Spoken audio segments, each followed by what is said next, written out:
햇살이 흠뻑 스며든 윤슬의 반짝거림이 마음속 깊은 곳으로 밀려드는데요. 이 풍경을 오랫동안 간직하고 싶은 마음에 오늘도 이렇게 또 카메라를 들어봅니다. 충북의 아름다운 작은 도시 증평에 와 있고요. 정말 작은 도시지만 뒤쪽에 바라보는 해발 657m의 좌구산, 그 다음에 이 충청도의 세 가지 도시로 향하는 3기 저수지까지 되게 많은 것들을 갖고 있는 도시예요. 그러다 보니까 작은 발걸음으로도 정말 많은 것들을 볼 수가 있는데요.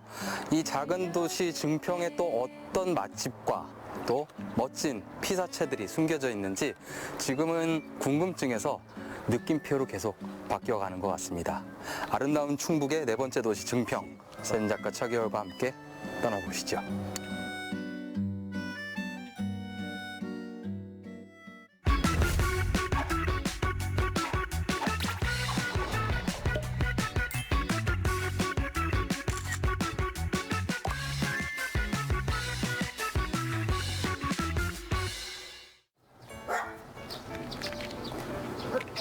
아, 여기 맞네.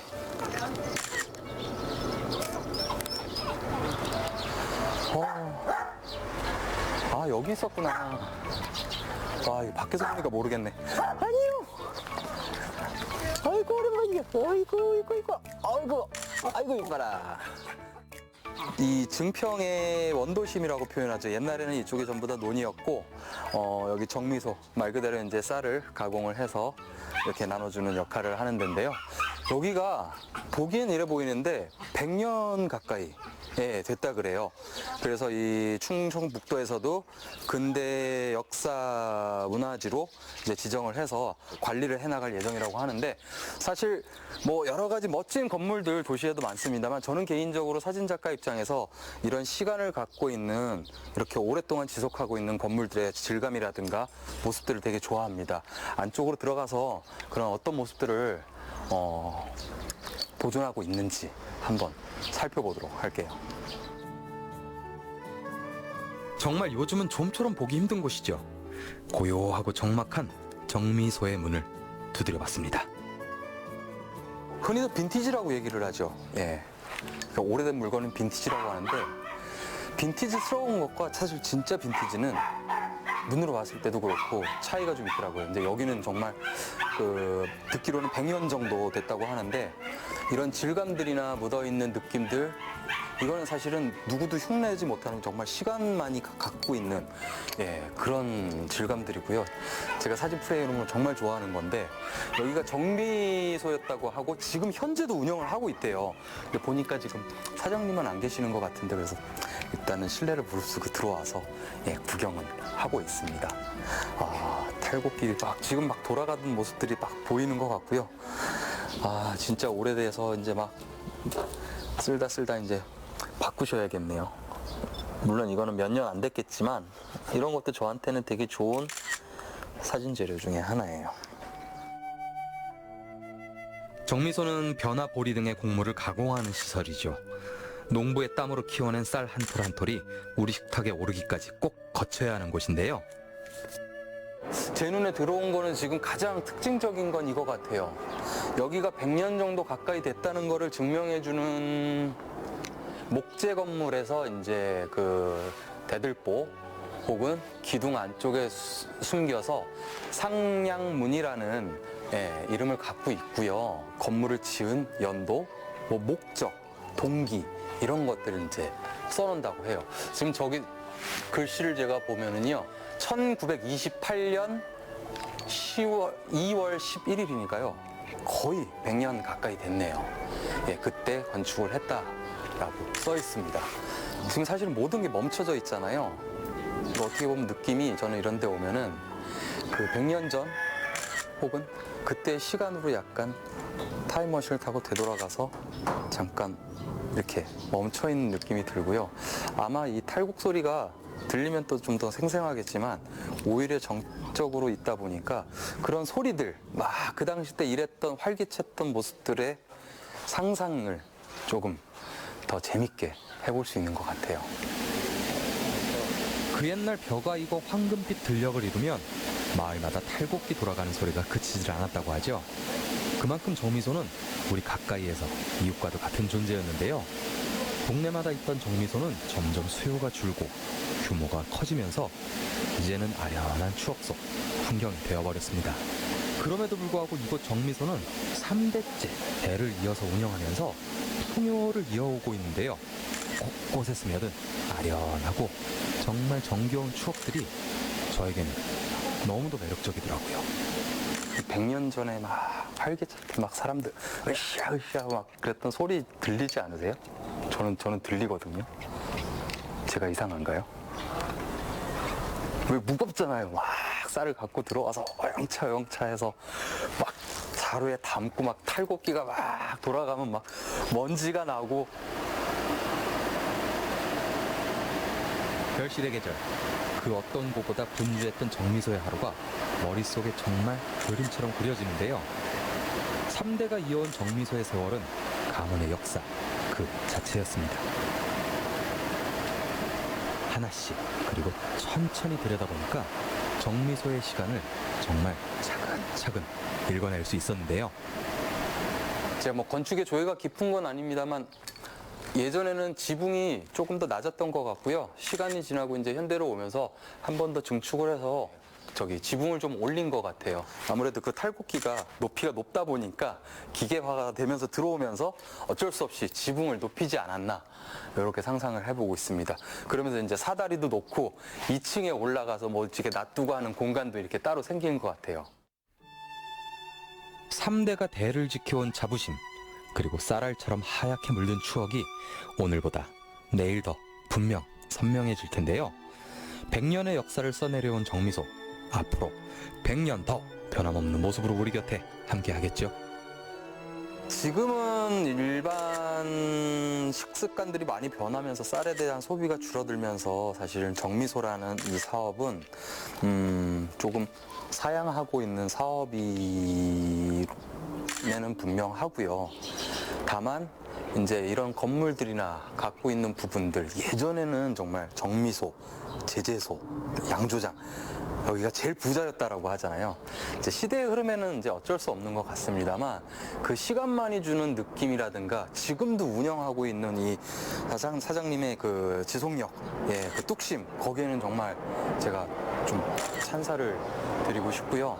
여기 시간으로 켜켜이 쌓여 있는 듯한 느낌을 받아서 사실 좀 약간 소름도 좀 돋는 것 같습니다.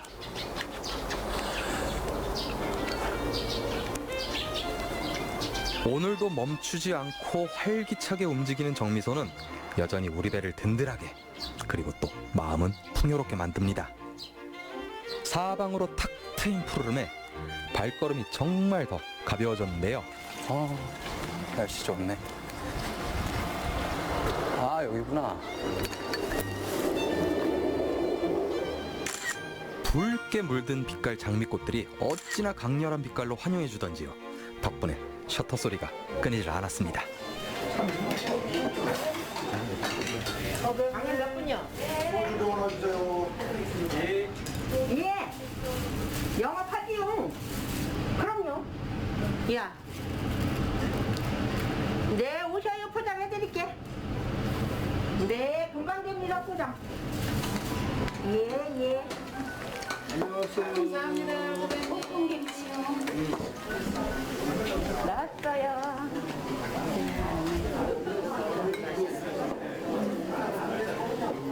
이쪽으로 전달할까요? 아니요. 자, 잠깐만요, 언니.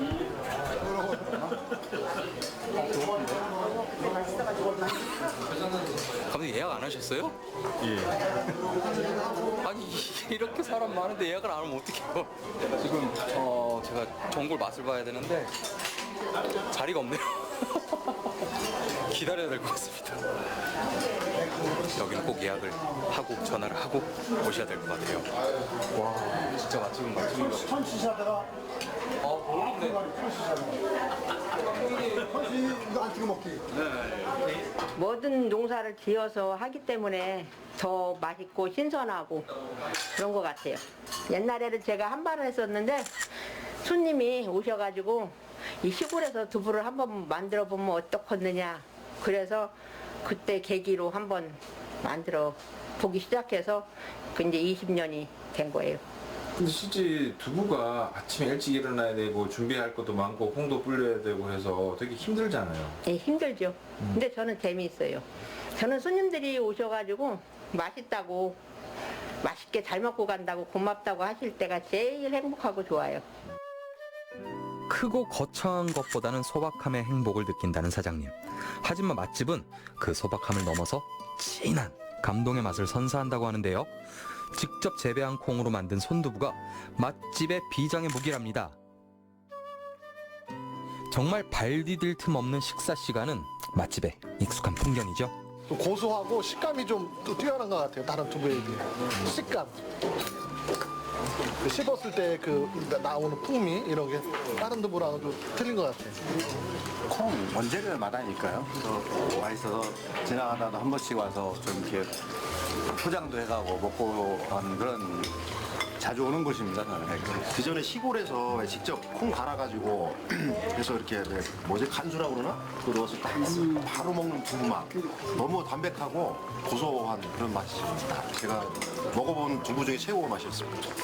이 콩을 여기서 직접 재배하셔서 그걸 가지고 새벽에 이걸 직접 두부를 만드시니까 우선 믿음이 가고 또 맛도 제가 볼 때 이런 질감과 또 이런 씹히는 맛이 있는 데는 저 두부 별로 못 봤거든요. 상당히 괜찮습니다. 네. 아무래도 집에 보니까 쌀도 그렇고 버섯도 그렇고 맞아요. 여기서 농사를 짓는다 그러더라고요. 맞아요. 쌀도 그렇고 이 버섯은 직접 가서 채취해 오신 걸로 그렇게 해서 여기 준비를 해주시니까 또 맛도 좋습니다. 등평으로 오세요. 매일 아침 직접 만들어 아직 고소함이 채 가시지 않은 손두부는 무심한 듯 두툼하게 썰어줍니다. 그리고 냄비에 넉넉하게 담아주면 이곳 맛집의 대표 메뉴이자 인기 메뉴인 두부 전골이 짜잔 하고 탄생하게 되는데요. 전골과 못지않게 두부구이도 별미 중 별미랍니다. 상추 기름도 생각을 했는데 상추는 좋아하는 사람들은 좋아하고 싫어하는 사람들은 싫어해서 그냥 성질적으로 들기름을 하니까 다들 좋아하셔요. 맛있다고. 고소한 냄새가 여기까지 나는 들기름에 더 고소한 손두부를 붙여내니까요. 얼마나 고소할까요? 먼저 에피타이저로 노릇노릇 맛있어진 두부 부침과 영접했습니다. 반찬도 가짓수가 정말 많네요. 이 볶음김치. 두부김치에 볶음김치가 없으면 안 되죠. 일단 저는 두부구이를 먼저 먹어보겠습니다. 잘 먹겠습니다. 양념장 하나 없이 본연의 맛을 즐겨도 좋고요. 맛이 좀 심심하다 싶으면요, 양념장을 살짝 곁들여 먹습니다. 어떻게 먹어도 맛있는 건 변함이 없거든요.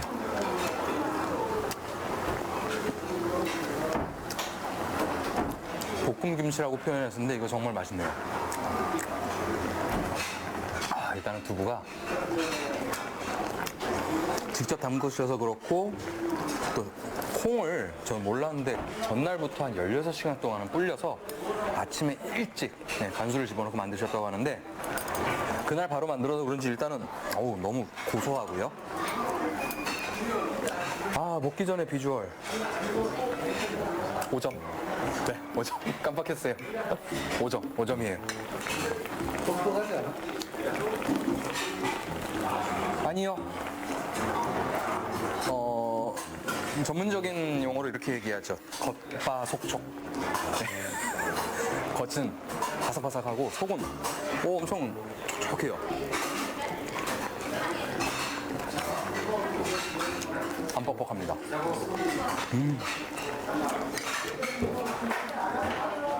멸무김치. 아까 전에 주방에서 여쭤보니까 이 밑반찬들도 전부 이른 아침에 직접 만드신다고 하더라고요. 손두부 모두가 알다시피 보통 손이 많이 가는 게 아니잖아요. 콩을 불리고 또 갈고 끓이고 거기다 간수를 더해야 비로소 맛볼 수 있는 정성 그 자체가 탄생하는데요. 맛집은 이 어려운 걸 매일 해내고 있답니다. 두부 얘기 잠깐 또 해드릴까요? 원래 이 두부는 조선시대 와서는 사찰 음식, 예, 경상도 방언으로는 조포라고 하는데 이 사찰 음식 그리고 그 불교의 부처님께 혹은 그 제례 때 제사 음식으로 예, 올리던 굉장히 귀한 음식이었다고 합니다. 그게 이제 얼마나 귀했냐면은 이 두부만 따로 만드는 절을 지정을 해서 조포사라는 이름의 절에서 만들어서 궁으로 올리는 예, 그런 제례 음식이었고요. 그런 것들이 이제 사찰에서 이런 레시피 그러니까 만드는 방법들이 유출이 되면서 사람들에게 알려지기 시작했는데 사실 만든 방법이 너무 어려워서 일반인들은 만들지 못했대요. 그래서 사대부들, 예, 좀 높은 사람들이 즐겨 찾는 음식으로 알려져 있고요. 그때 사대부들은 이 두부라는 음식을 오덕 혹은 5가지 미를 갖고 있다 그래서 오미라고도 불렸다고 합니다. 그 다음에 이제 6.25라는 그런 전쟁의 역사를 겪고 나서 한 70년대 초반으로 오면서 일반인들 혹은 서민들의 음식으로 자리 잡게 되었다고 합니다. 예전에는 정말 귀했던 음식이 지금 와서는 어떻게 보면 우리나라를 대표하는 예, 서민 음식으로 또 이렇게 자리 잡았던 게 좀 인상이 깊고요. 예, 그만큼 귀한 식재료 혹은 귀하게 만드는 예, 보약 같은 예, 그런 건강한 음식으로 예, 받아들여지고 있어요. 네모 반듯한 똑같은 모양의 크고 작은 두부들을 어디서든 접할 수 있는 요즘 맛집은 번거롭지만 손두부를 고집하는 나름의 이유가 있습니다. 재료 본연의 맛을 살리고자 하는 사장님의 그 확고한 철학 때문인데요. 사진에서도 고소함과 깊은 풍미 이거 정말 느껴지지 않으세요? 아 이게 별거 아닌 것 같은데 공정이 엄청 많이 들어가요. 아 비지 나오는 거.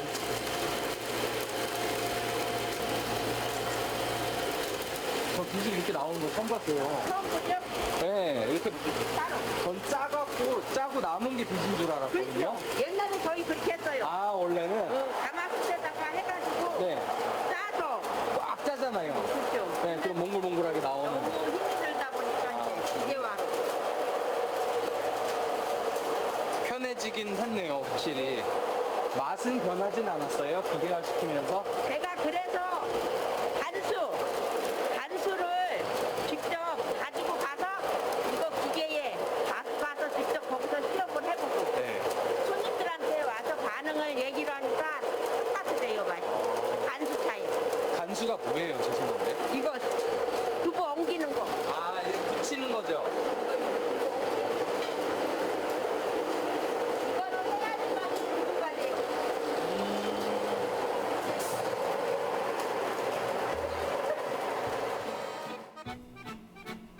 옆에서 잠깐만 지켜봐도 고된 일은 분명합니다. 하지만 20년째 변함없는 맛으로 수많은 단골들을 행복하게 했다면 어쩌면 그 세월은 선물이자 또 행운은 아닐까요?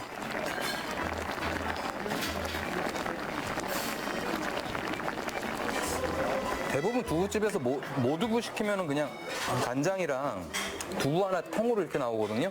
근데 이렇게 꼭 전골처럼 국물이랑 같이 내어주는 거는 저는 사실 처음 봤어요. 그래서 좀 그게 좀 특이한 점이 있고요.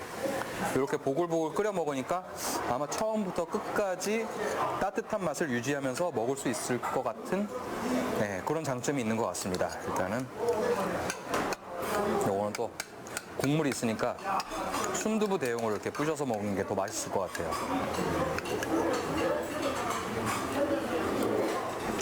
어쩌면 익숙한 메뉴도 맛집에서는 특별하게 만날 수가 있는데요.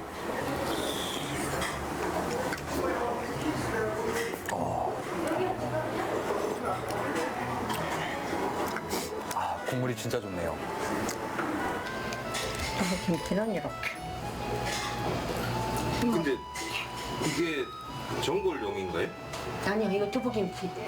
다른 데 식당 가면 두부 이렇게 잘라서 두부 볶음김치라고 나간다고 하더라고요. 근데 저희를 직접 만들기 때문에 제가 선물하고 같이 처음부터 이렇게 드려서 국물 손님들이 좋아하셔요. 시원하시다고 맛이.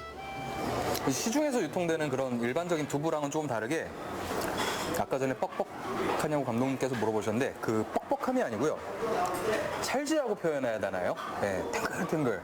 네, 그래서 식감이 의외로 없을 줄 알았는데 식감이 있어요. 예, 두부가 갖고 있는 부드러우면서 하지만 그 전에 씹히는 예, 그런 찰진 식감이 있습니다.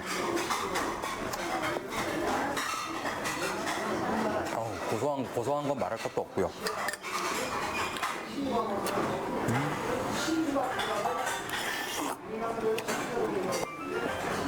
무엇보다 이 국물이 예술입니다. 국물이.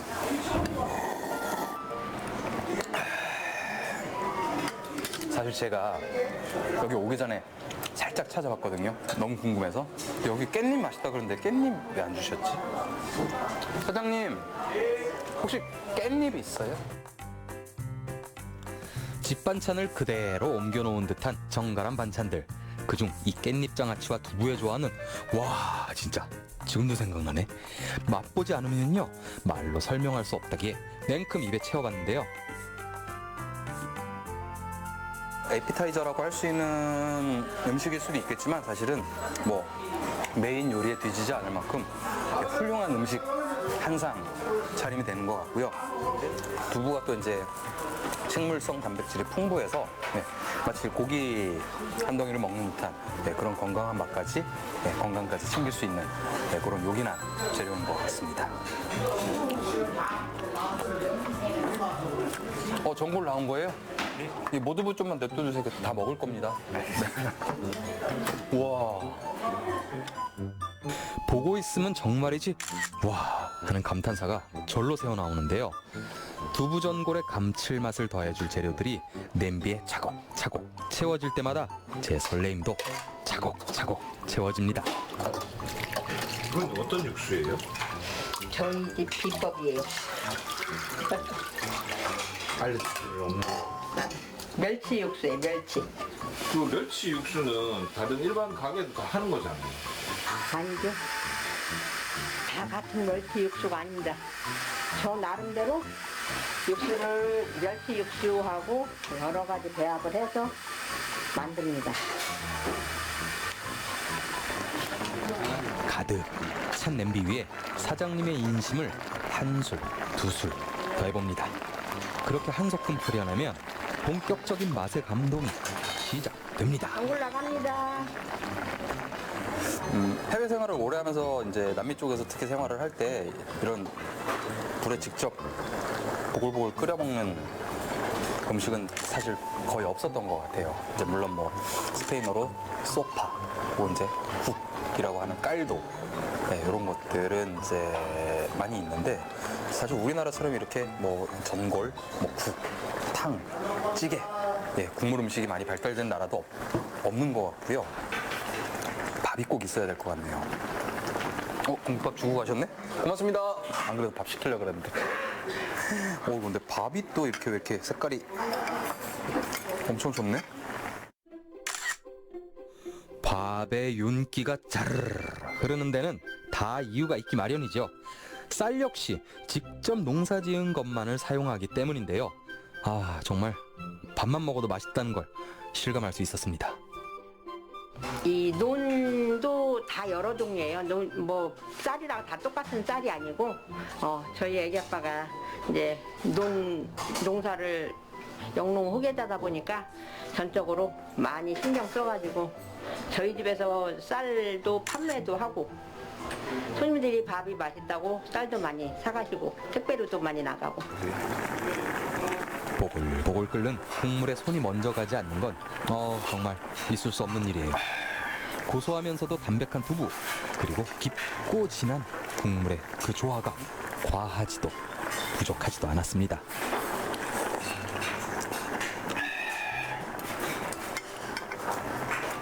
예전에는 많았던 것 같은데 사실 육개장 맛있게 하는 집들이 많이 사라졌거든요. 그래서 그런지 몰라도 그냥 단순하게 두부 전골이라는 거를 생각하고 두부만 좀 더 맛있겠거니라고 생각을 하고 왔는데 왜 인기가 있는지 조금 알 것 같아요. 일단은 한국 사람들 입맛에 가장 적합한 매콤함도 갖고 있고 멸치 육수로 우려낸 그 바다의 깊은 맛은 살짝 베이스로 깔아주면서 고기를 얹어서 그 고기의 국물이 이 국물의 진득함을 좀 배가시키는 것 같고요. 그 다음에 팽이버섯, 여러 가지 각종 야채들, 특히 마늘을 좀 많이 집어넣은 것 같아요. 그 마늘 향이 이제 확 올라오면서 정말 맛있는 두부가 들어가 있는 육개장을 먹는 듯한 느낌. 이렇게 좀 정리를 할 수 있을 것 같습니다. 생각지 못했던 맛이에요. 일단 결론부터 말씀드리면 별은 4개를 드리겠습니다. 네. 다 좋아요. 다 좋은데 한 가지 아쉬운 거는 뭐냐면은 제가 생각했던 두부전골의 맛은 약간 그 뭐라 그래요? 고추기름도 살짝 떠 있으면서 네, 그런 그 뒤에 오는 간장이 섞인 어간장이 섞인 약간 그 맑은 맛이 포함된 그런 맛을 제가 기대를 했던 것 같아요. 네, 여태까지 먹었던 게 그래서 그런지 그거랑은 결이 달라서 오히려 제가 자꾸 육개장이라고 표현을 했는데 그걸 육개장이 어떻게 보면은 결국엔 고기의 맛으로 치부가 되잖아요.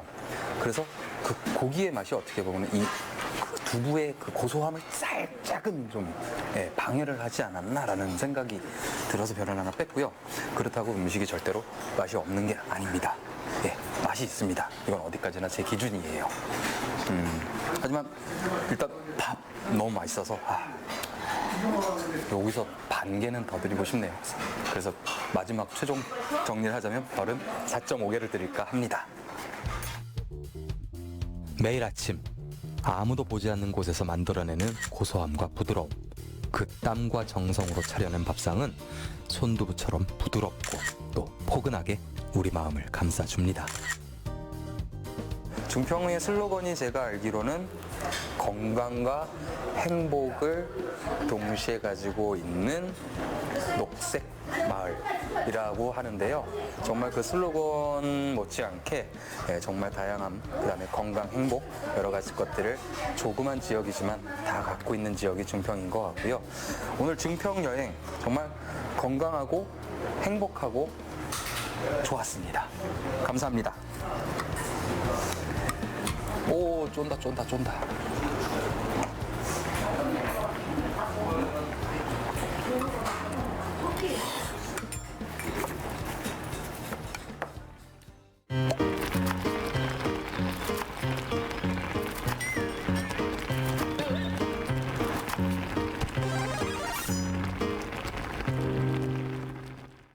예, 영업하지요. 그럼요. 야, 네, 오셔요. 포장해드릴게.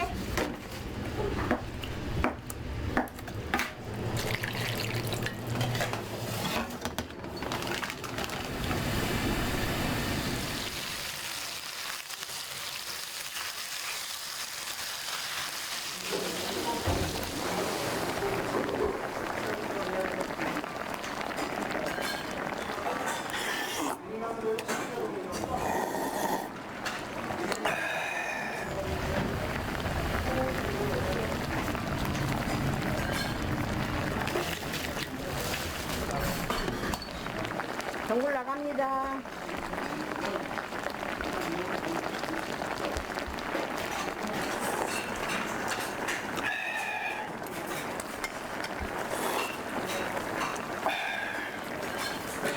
두부 엄청 많이 들어가 있네.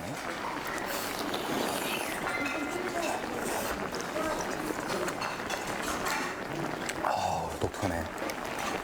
계속 들어가네.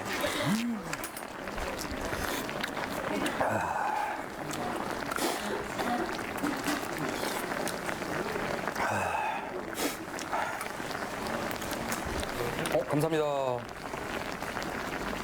그러네. 진짜 멸치.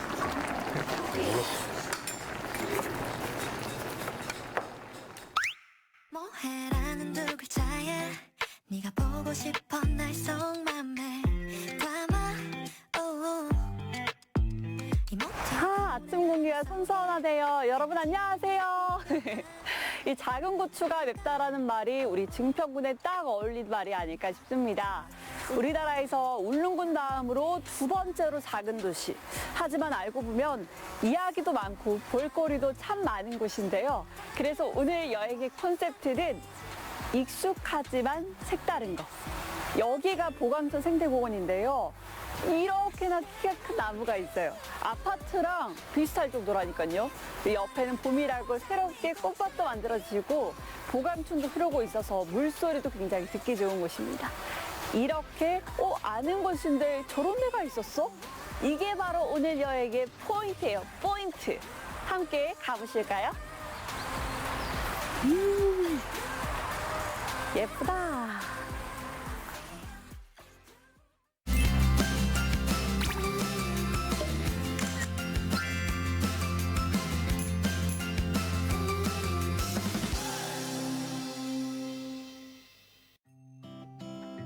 증평을 대표하는 전통시장, 장뜰시장을 찾았습니다. 언제나 그렇듯 우리네 전통시장은 늘 정과 활력이 넘치는데요. 저희가 이걸 가게에 놔뒀다가 가게 다음 날 문 열고 들어오잖아요. 향이 완전 끝내줘요. 단 냄새가. 옆에 꽃이 있잖아요. 꽃향기보다 더 달해요. 그죠? 네. 어떡해요. 사장님이 선물로 주셨어요. 전통시장에 오면 이렇게 손이 무거워질 수밖에 없더라고요. 요즘 경기 어떠세요, 사장님? 아주 죽을 맛입니다. 진짜 날 더워지면 생선은 조금 어렵긴 한데 그래도 이제 기본량이 있는데 기본이 잘 안 돼. 그래도 오시면 잘해 주실 거잖아요. 아 그럼요, 당연하지. 지금 카메라 앞에 있어요. 아, 예. 충북 도민들한테 한마디 하세요. 많이 들어오시라고 증평시장. 아, 증평시장 많이 이용해 주세요. 감사합니다. 야. 상인들의 따뜻한 인심에 감동하다 보면 이내 곧 맛의 감동이 펼쳐집니다.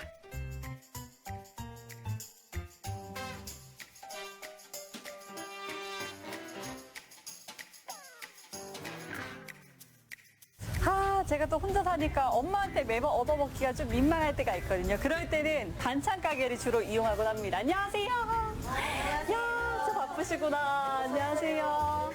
증평 국민들은 말이죠. 엄마가 해주던 따뜻한 밥상이 그리울 때 이 반찬 가게에 들른다는데요.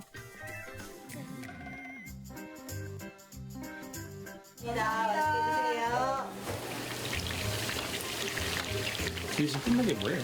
동태전이요? 네. 동태전은 전사나 이런 데 쓰시나? 아니에요. 그때도 쓰지만 많이들 찾으세요. 그래서 저희는 날마다 이렇게 붙여요. 네. 소리가 진짜 너무 좋아요. 네. 맛있기도 하고요. 매일 만들어내는 100여 가지의 반찬들이 모두의 식탁을 든든하게 책임지고 있습니다. 이 반찬들엔 새 모녀의 정성이란 조미료가 더해졌다죠? 저는 사장 박기덕입니다. 전 첫째 양은입니다. 저는 둘째 양은영입니다. 안녕하세요. 제가 여기서 안 살고 잠깐 다른 지역에 살고 있었는데 거기에 반찬을 시켜서 먹어봤더니 우리 엄마보다 훨씬 못하는데 되게 잘 되더라고요. 그래서 여기 별로 없으니까 이거 해보면 괜찮을 것 같아 라고 말씀을 드렸더니 생각해 보신다 하더니 이제 하신 거죠. 저희도 처음에는 쉽지는 않았었는데 시간이 지나면서 조율을 하면서 여기까지 온 거예요. 네. 딸들이 잘 따라줘요. 의견을 내면 안 한다는 얘기 안 하고 알았습니다. 그냥 그렇게 해보죠. 그러니까 여기까지 왔겠죠. 양쪽에서 지금 좋은 이야기 나오고 있거든요. 언니는요? 좋아요. 그냥 일상 보고 있다는 것도 좋고 그냥 마음 맞아서 함께 이렇게 즐겁게 일하고 수 있다는 게 너무 즐거운 것 같아요. 저도 세 자매거든요. 그래서 엄마랑 같이 할 수 있을까라는 생각을 했을 때 불가. 저는 어려워요. 어머니가 뭐 음식 솜씨가 좋다고 하더라도. 우리 엄마가 솜씨가 참 좋으셨어요. 근데 할머니도 그러셨고 지금 내가 우리 국민학교 5학년 때인가 할머니 집에 가서 먹었던 그 김치 맛이 지금도 생각나고 그게 맛있었다는 거야. 내 입에도 맛있어야지 손님들도 맛있는 거잖아요. 그냥 막 대강해서 이렇게 팔면 안 된다고 생각해요, 저는. 내 자녀가 먹는다는 것보다 그때보다 더 열심히 해서 하는 거죠. 더 깨끗이 씻고 더 하고 해서 손님들은 그잖아. 굉장히 예민해요, 손님들은. 그런 비드로 지금 제가 하고 있거든요, 저는. 그리고 재료도 될 수 있으면 제일 좋은 걸로 써요, 저희는. 오늘 또 어떤 분이 오셔서 신의 손이라고 할 때게 너무 감사한 거 있어요. 그 소리를 하고 진짜 오실 때마다 그 얘기를 하는데 진짜 앞으로 좀 더 잘해서 드려야 되겠다 그런 생각도 들죠. 어떻게 좀 많이 물려받으셨어요, 그런 점은? 뭐 집에 가까운 지인분들이나 그런 분들은 그래도 조금 많이 인정? 이제 뭘 하거나 이러면 엄마랑 비슷하네? 이 정도까지는 그럴 때 뿌듯하시겠네요. 네네, 완전 뿌듯해요. 엄마를 닮아서 그래도 물려받아서 그 손맛은 이어받았나?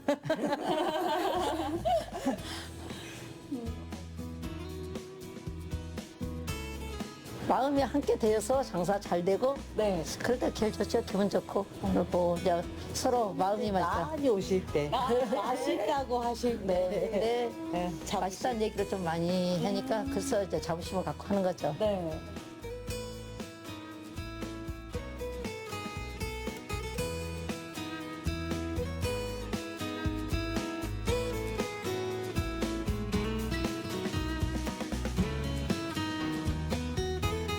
여기는 뭔가 골목 사이에 비밀스러운 공간이 있는 것 같더라고요. 근데 여기에 대장장이.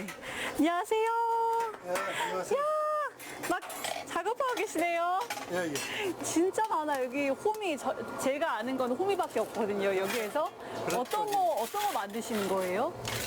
오늘도 호미도 만들어보고 뭐 가위도 만들어보고. 불에 달궈진 쇳덩이를 매질하길 여러 번.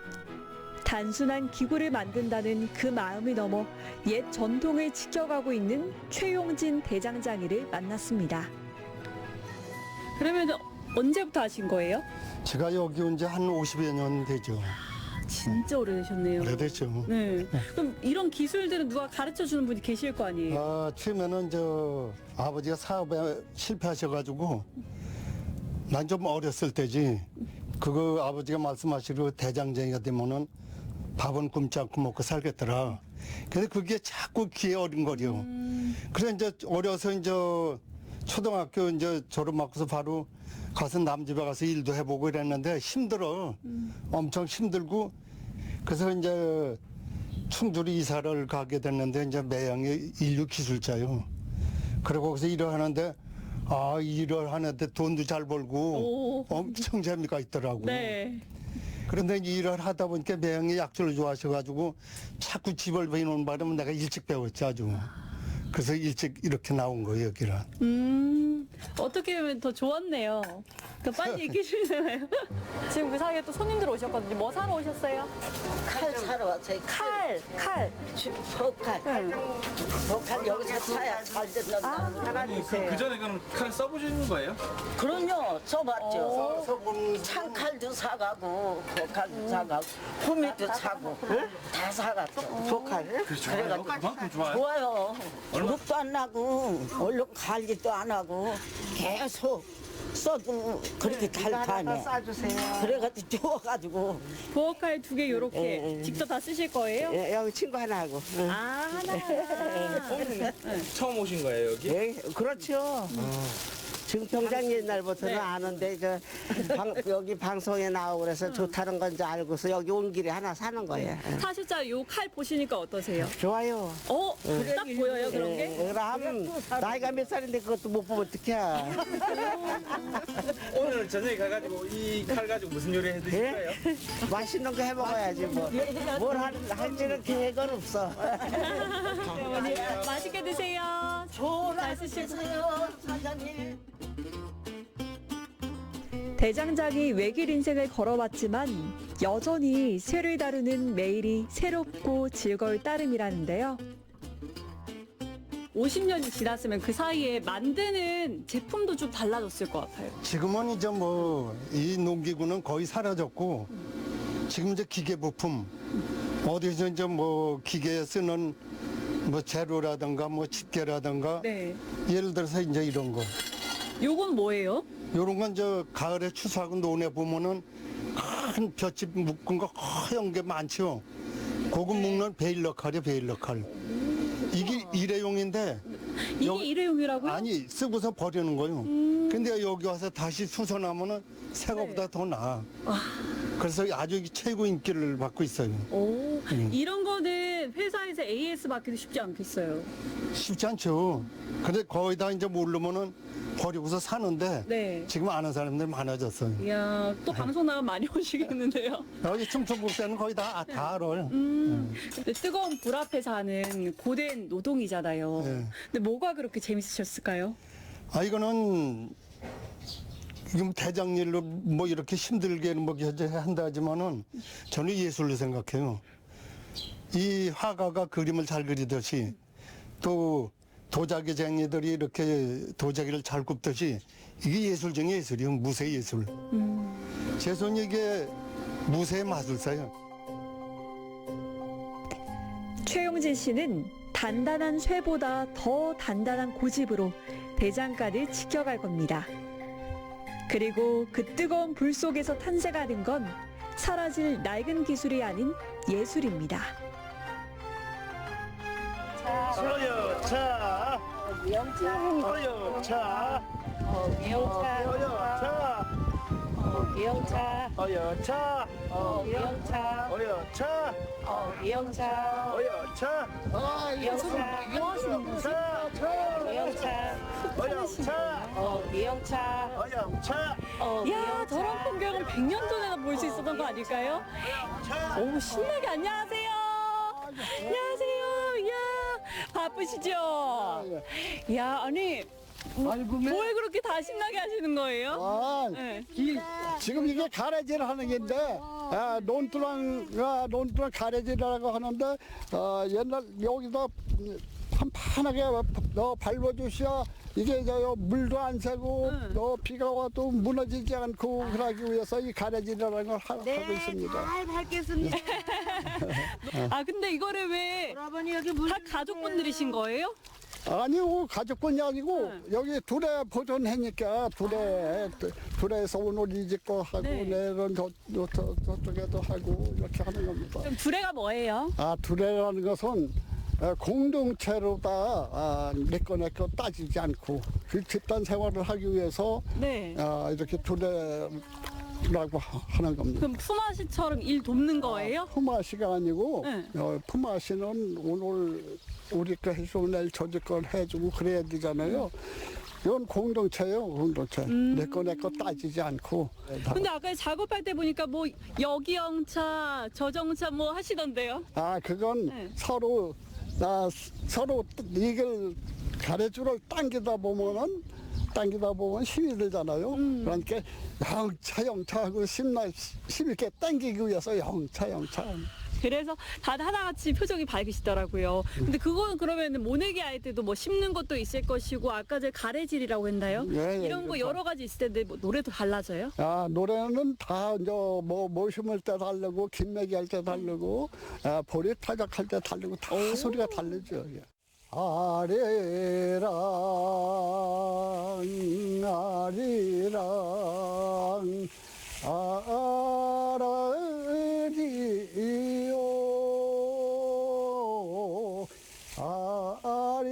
아리랑 고개로 나를 넘겨주게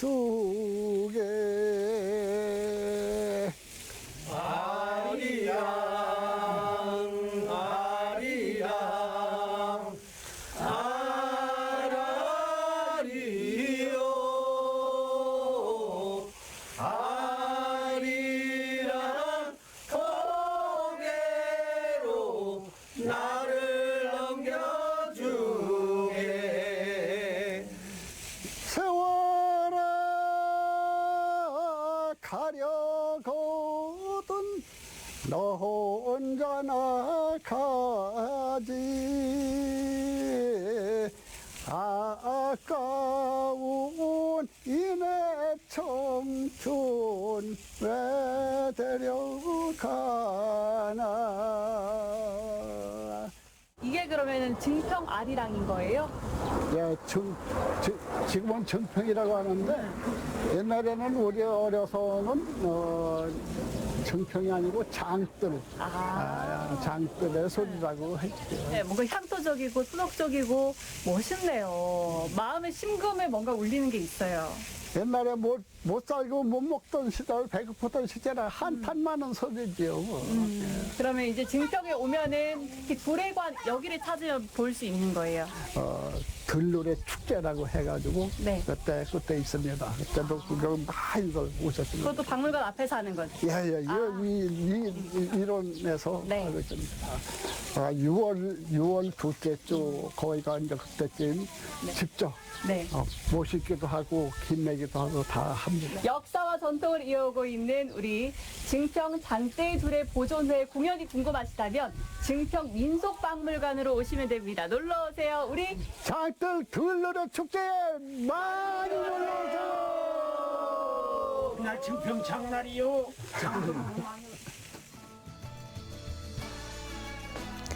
증평군 일대에 울려 퍼지는 농요로 올 한 해 풍요의 결실을 기대해 봅니다.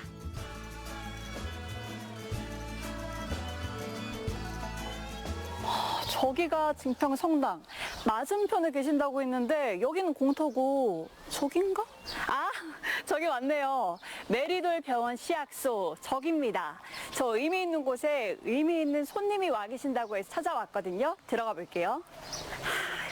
아, 바로 앞에 두고 여기네. 안녕하세요.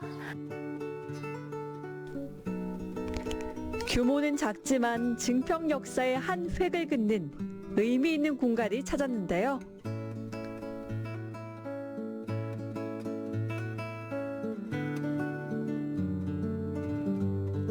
이 내려병원은 56년 12월 달에 시작했는데 그때는 저런 건물이 없었고 조그만 저기다 강당만 이렇게 있었는데 거기서 이제 시작했는데 여기가 이제 환자들이 참 많았어요.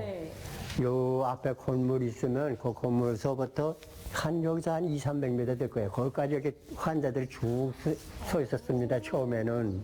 그런데 거기서 이제 환자 뽑고 진찰하고 저 병원이 조그마니까 요 와서 이제 기다렸죠. 수시면 그 이제 처음에는 그렇게 했고 이제 기다려서 이제 저기서 약을 줘가지고 와서 나눠주고 그렇게 했던 데고 그 다음에는 여기가 이제 그 공중보건이라고 해가지고 지금 말하면 보건소 마냥 공중보건이라고 해가지고 그 간호원들이 수님들하고 그 각처 다니면서 예방주사 놓고 그런 사업을 했죠. 아마 증평에 보건소 생기기 전에 아마 그렇게 됐을 거예요. 그때 그렇게 시작됐을 거예요. 그 사이에 역사를 다 알고 계시네요. 아니, 아는 건 없고 제가 3년, 62년 그때 이제 제대하고 여기 병원에 처음 들어왔어요. 그래서 제가 제일 오래됐어요. 이 근무는 56년도서부터 1990년도 9월 30일까지 해가지고 증평 한국에도 좀 더 경제가 좋다. 또 한국의 약을 또 개발하고 해가지고 케냐로 갔습니다. 어려운 나라로. 예, 여기 스님들이 다 글로 가라 본원에서 그렇게 됐습니다. 그래서 여기 병원이 그만둔 거죠. 메리놀 시약소는 한국전쟁 이후 열악했던 의료 환경 속 환자들에게 진료와 치료, 약 처방을 하며 광역보건의료기관 역할을 톡톡히 해왔습니다. 이 건물이 병원입니다. 저 없어진 건물. 아, 오래돼 보이는데요? 예, 여기 그 간판일 거예요. 메리놀 의원 간판. 여기 지금 붙어 있죠? 그게 어디 끌어져 있다가 하고. 그럼 이게 가장 첫 번째 처음 모습인 거예요? 그게 이제 그죠. 병원 저 수명원하고 병원 그 무렵이요. 이제는 다 그때 기억들이 이렇게 사진으로만 남아 있네요. 여기가 이제 제일 처음 여기 메리놀 병원이라고 해가지고 시작할 때 처음 오셨던 분. 요 원장 수녀님, 요 양반이 고산 수녀라고 이태리 수녀님인데 의사 선생님이 있었어요. 네. 여기 이제 이게 병원이네. 없어진 병원. 당시 의료진들은 한 어느 정도 계셨어요? 여기가 보통 많이 계실 때는 수녀님들이 5~6분 계시고 간호원들이 5 정도 되고 약국, 사무실, 또 검사실, 엑스레이실 하면 한 25명, 30명 직원이 그렇게 돼요. 역사 속으로 사라졌던 공간이 다시 주민들 곁으로 찾아왔는데요. 그 그 수십 년 전 그 생명을 진짜 수많은 생명을 살렸던 그 공간에 오셔서 그때 당시를 또 한번 둘러보고 또 이런 공간이 있었구나를 시청자 여러분들도 한번 느껴보시면 좋을 것 같습니다. 아, 좋죠. 이 증평이 그래도 이게 오래된잖아요. 건물. 그런데 뭐 문화재로 될런지 몰라도 지방 될런지 몰라도 돼가지고 이게 살아있다면 좋은 거죠. 증평군에도 좋고 좋죠. 이곳에 머물렀던 오랜 세월을 함께 기억해 봅니다.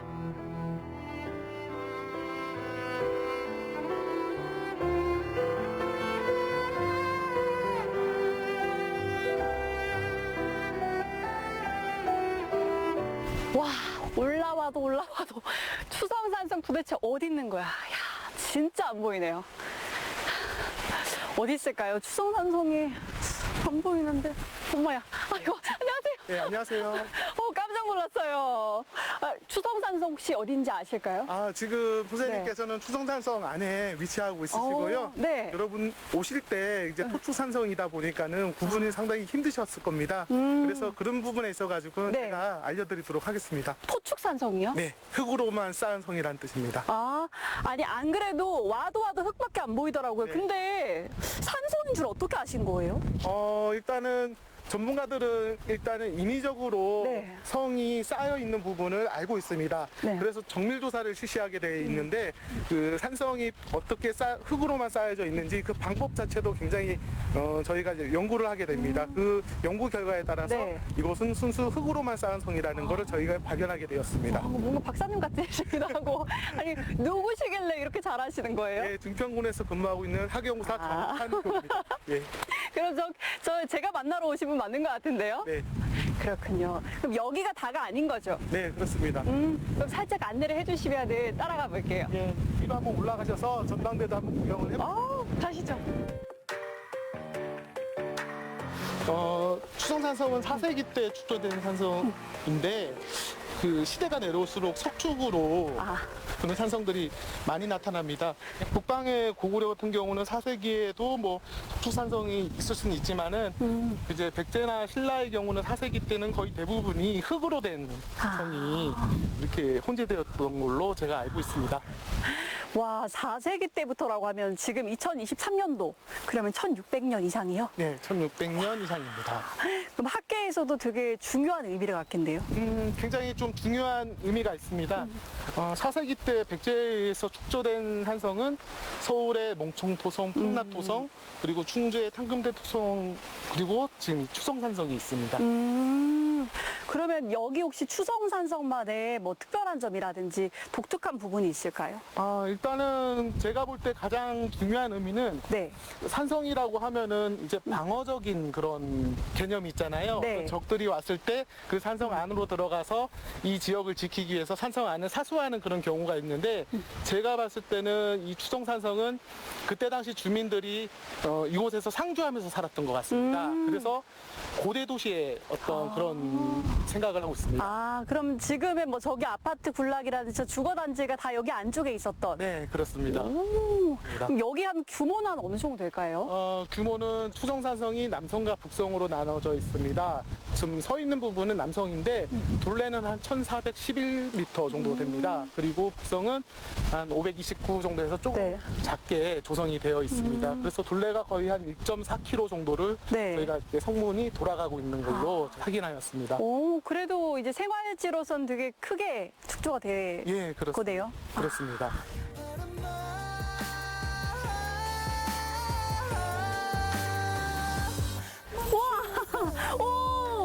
우와!